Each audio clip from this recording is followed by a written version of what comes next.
नमस्कार, मैं हूं सचिन, लेकर हाजिर हूं जो कहेंगे सच कहेंगे।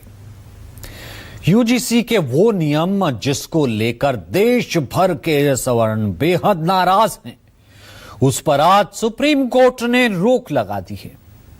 सड़क पर उतरे सवर्ण समाज के लोगों ने कहा यह काला कानून है, यह मंडल पार्ट 2 है, इससे कॉलेज कैंपस में जातीय गोलबंदी होगी, ये शिक्षा के माहौल को बिगाड़ देगा। लेकिन वहीं दूसरी तरफ ओबीसी समुदाय के छात्र इसके समर्थन में खड़े हो गए थे।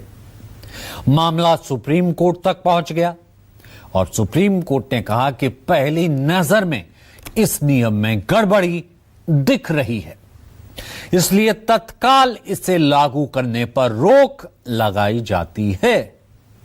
ऐसे में सवाल ये कि यूजीसी के नए नियम पर सुप्रीम कोर्ट की रोक से छात्रों के बीच अगड़ा पिछड़ा का झगड़ा खत्म हो जाएगा।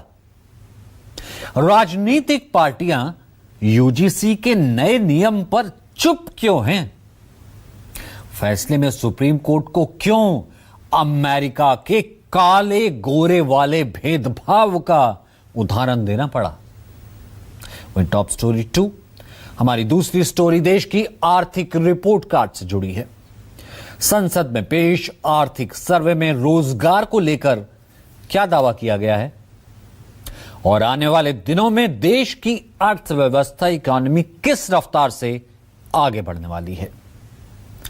तीसरी स्टोरी हम आपके लिए लेकर आए हैं सोने चांदी की ऐतिहासिक उछाल से जुड़ी। रोज नया रिकॉर्ड, आज फिर रिकॉर्ड इजाफा, तो कहां जाकर रुकेगा सोना और चांदी? और लगातार बढ़ रहे सोना चांदी से किसे हो रहा है फायदा? आज इसी पर जो कहेंगे सच कहेंगे।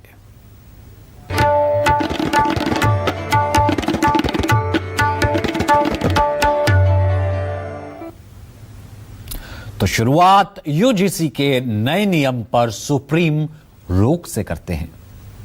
यूजीसी के जिस नए रेगुलेशंस के खिलाफ देश का सवर्ण समाज पिछले हफ्ते भर से ज्यादा वक्त से सड़कों पर था, सरकार से काला कानून वापस लेने की मांग कर रहा था, सरकार की ओर से शिक्षा मंत्री धर्मेंद्र प्रधान ने जो बयान दिया था, उससे यह साफ हो रहा था कि मोदी सरकार सवर्ण समाज की इस मांग को मानने वाली नहीं है।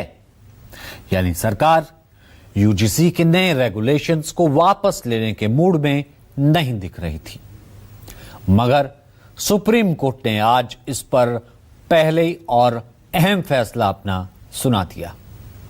सुप्रीम कोर्ट ने यूजीसी, जिसमें promotion of equity in higher education institutes regulation 2026 पर तत्काल प्रभाव से अगले आदेश तक रोक लगा थी। तब तक 2012 के यूजीसी नियम ही देश भर में लागू होंगे। सुप्रीम कोर्ट ने केंद्र और यूजीसी को नोटिस जारी कर जवाब भी मांगा है। साथ ही सर्वोच्च अदालत ने नियमों का ड्राफ्ट फिर से तैयार करने का निर्देश भी दिया है। अब इस मामले में अगली सुनवाई 19 मार्च को होगी। लेकिन आज की अपनी सुनवाई में सुप्रीम कोर्ट ने जो टिप्पणी की है वो बेहद अहम है। सुप्रीम कोर्ट ने कहा कि अगर हम इस मुद्दे पर दखल नहीं देते तो परिणाम घातक हो सकते थे। देखिए, नहीं चलेगी, नहीं चलेगी। विदेशी बिल वापस लो, वापस लो, वापस लो। पिछले तकरीबन 10 दिनों से जारी सवर्ण समाज के इन आंदोलनों के बीच आज सुप्रीम कोर्ट ने यूजीसी इक्विटी रेगुलेशंस के खिलाफ मृत्युंजय तिवारी, एडवोकेट विनीत जिंदल और राहुल दीवान की ओर से दायर याचिकाओं पर सुनवाई की। खुद चीफ जस्टिस सूर्यकांत और जस्टिस जॉय माल्या बागची के बेंच ने इस अहम मुद्दे पर सुनवाई की।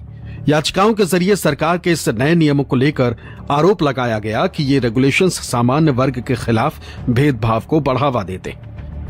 हम रेगुलेशन 3C को चुनौती दे रहे हैं, जो जाति आधारित भेदभाव को परिभाषित करता है। कास्ट बेस्ड डिस्क्रिमिनेशन की जो परिभाषा दी गई है वो असंवैधानिक है। इससे समाज में और भेदभाव बढ़ेगा, विभाजन बढ़ेंगे। मेरे पास कई उदाहरण हैं। ये रेगुलेशंस मानता है कि केवल एक खास वर्ग ही जाति आधारित भेदभाव का सामना करता है। कोई कानून ये मानकर नहीं चल सकता कि भेदभाव समाज के किसी खास वर्ग द्वारा ही किया जाता है। हम सिर्फ संवैधानिक और वैधता की शुरुआती जांच कर रहे हैं। इस पूरे रेगुलेशंस को रद्द किया जाना चाहिए।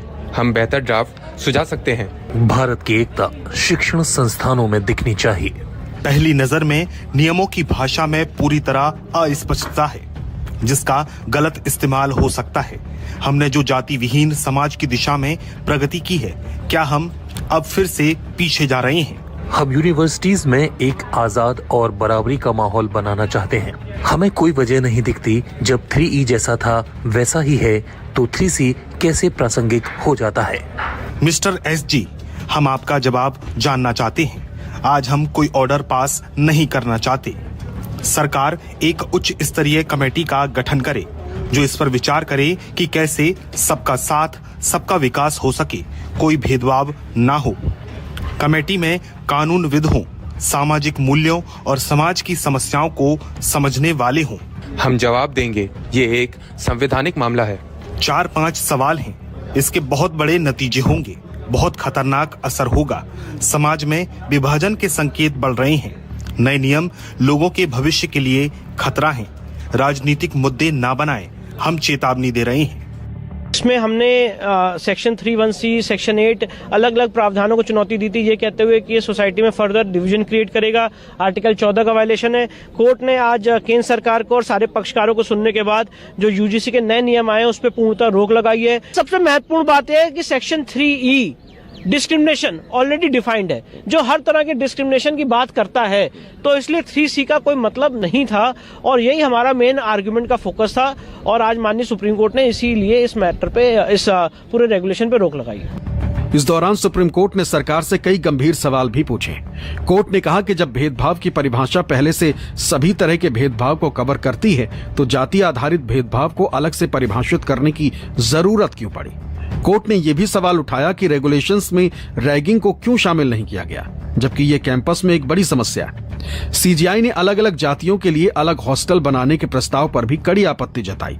उन्होंने कहा कि भगवान के लिए ऐसा मत कीजिए, हम सब साथ रहते थे, आज इंटरकास्ट मैरिज भी होती है। भारत की एकता शैक्षणिक संस्थानों में भी दिखनी चाहिए।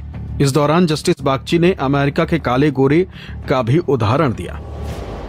ये मैसेज देने की बात की कि डिस्क्रिमिनेशन है वो सिर्फ एक पर्टिकुलर कास्ट करती है। उसी को लेकर सीजीआई ने चिंता जाहिर की।